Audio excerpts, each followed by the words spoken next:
Naghahanda na ang ilang miyembro ng KOJC ni Apollo Kibuloy, kabilang ang ilan sa legal counsel nito sa mga kasong isasampa laban sa kanila ng Philippine National Police.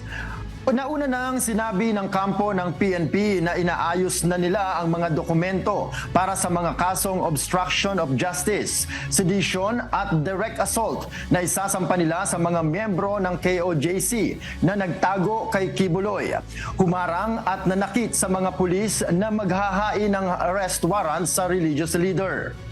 Ayon kay Attorney Israelito Torion, isa sa mga legal counsel ni Kibuloy, nakahanda silang harapin ang mga kaso kahit pa ang disbarment case na sinasabing maaaring maihain laban sa kanya at ginawa lamang niya ang kanyang tungkulin.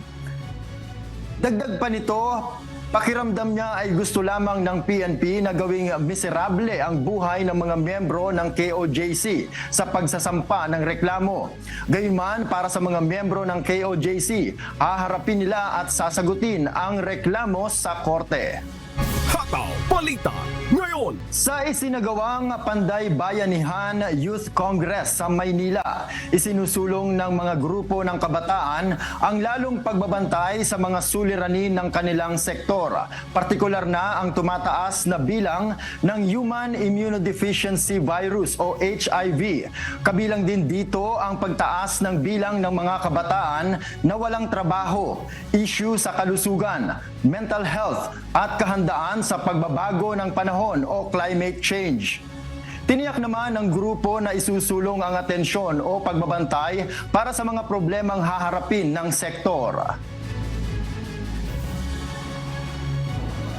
Despite the government's best efforts to implement policies and investments for better health, education, and opportunities, young people, especially girls and young women, are facing challenges and life-threatening risks in various regions in the country.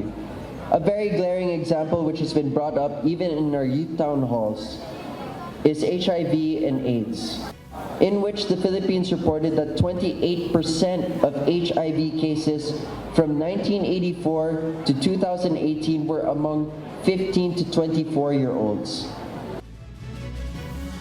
Binigyang diin ng grupo na palalakasin ang mga kabataan at tutugunan ang pangangailangan na maituwid ang direksyon ng sektor sa lipunan.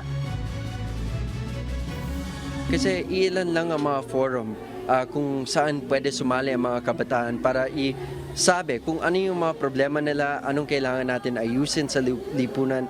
Kaya this forum, which has more than 200 youth organizations present, both physically and online, is a big move in the right direction.